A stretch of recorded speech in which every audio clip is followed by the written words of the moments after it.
Hi hello. ഇവിടെ സീഷെൽസിലുണ്ടല്ലോ December മാസത്തിലാട്ടോ, Christmas സീസണിലാണ് നല്ല കാറ്റും മഴയൊക്കെ. ഇത് രാവിലെ എഴുന്നേറ്റപ്പോൾ നല്ല കാറ്റ്. അപ്പോൾ രാവിലെ ഞാൻ ബീഫ് കറി ഉണ്ടാക്കാന്നൊക്കെ പറഞ്ഞ് എഴുന്നേറ്റ് വന്നത് നമ്മുടെ കല്യാണ വീട്ടിലൊക്കെ കിട്ടുന്ന ബീഫ് കറി ഉണ്ടല്ലോ, ഈ നെയ്ച്ചോറിൻ്റെയും സാധാരണ ചോറിൻ്റെയും കൂടെ കഴിക്കാൻ പറ്റുന്ന നല്ല തിക്ക് ചാറോട് കൂടിയുള്ള ബീഫ് കറി, അതാട്ടോ ഞാൻ ഉണ്ടാക്കാൻ പോകുന്നത്. അപ്പോൾ ഞാൻ ഇന്നിവിടെ എടുത്തേക്കുന്ന 1 കിലോ ബീഫാട്ടോ. എന്നിട്ട് ഈ ബീഫ് ചെറിയ പീസായിട്ട് കട്ട് ചെയ്ത് വിനാഗിരി ഒഴിച്ച് നല്ലതായിട്ട് കഴുകി വൃത്തിയാക്കി എടുക്കാം കേട്ടോ.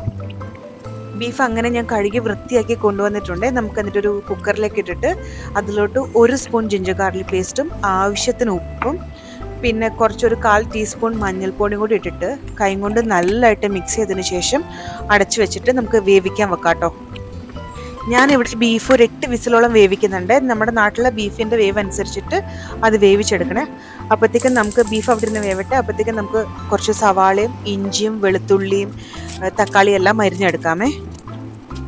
ഞാൻ ജിഞ്ചർ ഗാർലിക് പേസ്റ്റ് തനിയെ ചേർക്കുന്നുണ്ടെങ്കിലും ഈ വെളുത്തുള്ളിയും ഇഞ്ചിയും ഞാൻ ചെറുതായിട്ട് ഇങ്ങനെ അരിഞ്ഞെടുക്കുന്നുണ്ട്. നമ്മൾ ഈ കല്യാണ വീട്ടിലൊക്കെ ബീഫ് കറി കഴിക്കുമ്പോൾ അതിൽ നമുക്കിങ്ങനെ വെളുത്തുള്ളി കടിക്കാൻ കിട്ടുമല്ലോ, അതെനിക്ക് ഭയങ്കര ഇഷ്ടമാട്ടോ. മസാലയൊക്കെ ടേസ്റ്റൊക്കെ ചേർന്നിട്ടുള്ള വെളുത്തുള്ളി കിട്ടുന്നത്. അപ്പോൾ അങ്ങനെ നമുക്ക് കുറച്ച് ചെറുതായിട്ടൊന്ന് അരിഞ്ഞെടുക്കാമേ. നമ്മൾ ഈ ബീഫ് കറിയിൽ ലാസ്റ്റ് ചേർക്കാൻ വേണ്ടി ഒരു മസാല ഉണ്ടാക്കുന്നുണ്ട്. അപ്പോൾ അതെങ്ങനെ ഉണ്ടാക്കുന്നതെന്ന് നോക്കാം. അതിന് വേണ്ടിയിട്ടുണ്ടല്ലോ നമുക്ക് 1 ടീസ്പൂൺ മല്ലി ഇട്ട് കൊടുക്കണേ. പിന്നെ ഒരു 1/2 ടീസ്പൂൺ കുരുമുളക് ഇട്ട് കൊടുക്കണേ. പിന്നെ ഒരു 3 വറ്റൽമുളക്, പിന്നെ 1/2 ടീസ്പൂൺ പെരിഞ്ജീരകം, പിന്നെ ഒരു ചെറിയ പട്ടയുടെ പീസ്, പിന്നെ ഒരു 4-5 ഗ്രാമ്പു, 2 ഏലക്ക എല്ലാം കൂടി ഇട്ട് കൊടുത്തിട്ട് ഒന്ന് റോസ്റ്റ് ചെയ്തെടുക്കണേ. അതിനുശേഷം ഇതിലോട്ട് ഒരു 4 ടീസ്പൂൺ തേങ്ങ ചേർത്തിട്ട് നല്ലതായിട്ട് ഡ്രൈ റോസ്റ്റ് ചെയ്തെടുക്കണേ. എന്നിട്ട് ഇതുണ്ടല്ലോ ചൂടാറിയതിന് ശേഷം മിക്സിൻ്റെ ചെറിയ ജാറിലിട്ടിട്ട് ഒട്ടും വെള്ളം ചേർക്കാണ്ട് എണ്ണ തെളിയണ രീതിയിൽ അരച്ചെടുക്കണേ. ഇത് 1 കിലോ ബീഫിന് വേണ്ടിയിട്ടുള്ള അളവാണ് ഇത്.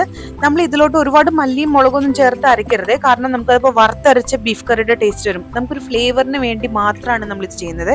ഞാൻ ബീഫ് കറി ഉണ്ടാക്കാൻ പാൻ വെച്ച് എണ്ണ ഒഴിച്ചിട്ടുണ്ട്. അതിലോട്ട് ഒരു ശകലം ഉലുവ പൊട്ടിക്കണേ. ഇനി ഇതിലോട്ട് നമ്മൾ അരിഞ്ഞു വെച്ച സവാള, ഇഞ്ചി, വെളുത്തുള്ളി, പച്ചമുളക്, കറിവേപ്പില എല്ലാം ഇട്ടിട്ട് വഴറ്റിയെടുക്കണേ. ഇനി ഇതിലോട്ട് ഒരു 1/4 സ്പൂൺ മഞ്ഞൾപ്പൊടി ഇട്ട് കൊടുക്കണേ. പിന്നെ ഇതിലോട്ട് ആവശ്യത്തിന് ഉപ്പും പിന്നെ 1.5 ടീസ്പൂൺ ജിഞ്ചർ ഗാർലിക് പേസ്റ്റും കൂടി ഇട്ടിട്ട് നല്ലതായിട്ട് മിക്സ് ചെയ്തിട്ട് അടച്ചു വെച്ച് കുറച്ചു നേരം വേവിച്ചെടുക്കണേ. ഇത് ഇടയ്ക്ക് തുറന്ന് ഇളക്കി കൊടുക്കണേ. എന്നിട്ട് ഈ സവാള ഗോൾഡൻ ബ്രൗൺ കളർ ആവുന്ന വരെ നമ്മൾ വഴറ്റിയെടുക്കണേ. സവാള ഗോൾഡൻ ബ്രൗൺ ആയിട്ടുണ്ട്. നമുക്ക് ഇനി ഇതിലോട്ട് മസാലപ്പൊടികളെല്ലാം ചേർത്ത് കൊടുക്കാം. ഞാൻ 2.5 ഫുൾ സ്പൂൺ മല്ലിപ്പൊടി ആട്ടോ ചേർക്കുന്നത്. അതിന്റെ കൂടെ തന്നെ 1.5 സ്പൂൺ മുളക് പൊടി കൂടി ചേർക്കുന്നുണ്ട്. ഇനി ഇതിലോട്ട് 2 ടീസ്പൂൺ മീറ്റ് മസാലയും കൂടി ചേർത്തിട്ട് പച്ചമണം മാറുന്ന വരെ ഒന്ന് വഴറ്റിയെടുക്കണേ. ഇനി ഇതിലോട്ടുണ്ടല്ലോ ഒരു മീഡിയം സൈസ് തക്കാളി അരിഞ്ഞത് കൂടി ചേർത്തിട്ട് നല്ലതായിട്ട് ഇളക്കിയിട്ട് അടച്ചു വെച്ച് തക്കാളി സോഫ്റ്റ് ആവുന്നവരെ വേവിച്ചെടുക്കണേ. തക്കാളി എല്ലാം സോഫ്റ്റ് ആയിട്ട് വന്നിട്ടുണ്ട്. നമുക്ക് ഇനി ഇതിലോട്ട് വേവിച്ച് വെച്ച ബീഫ് ചേർത്ത് കൊടുക്കാം കേട്ടോ. അപ്പം നമുക്കിത് അടച്ചു വെച്ചിട്ട് എണ്ണ തെളിയുന്ന വരെയും വെയിറ്റ് ചെയ്യാം കേട്ടോ.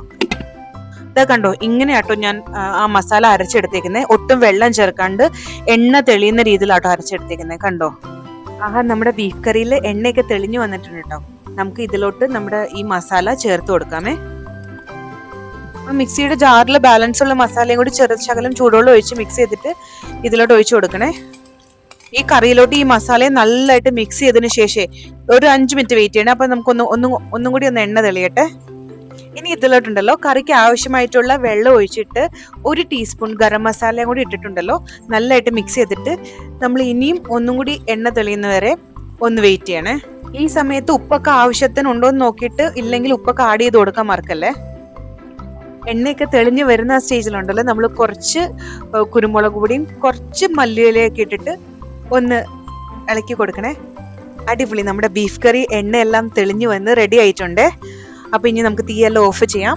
നിങ്ങൾക്ക് ഈ റെസിപ്പി ഇഷ്ടമായെങ്കിൽ ക്രിസ്മസിന് നിങ്ങളുടെ വീട്ടിൽ ഈ ബീഫ് കറി ഉണ്ടാക്കാൻ മറക്കല്ലേ. ഇനി അടുത്തൊരു വീഡിയോ ആയിട്ട് വരുന്നവരേക്കും ടാറ്റാ ബൈ ബൈ.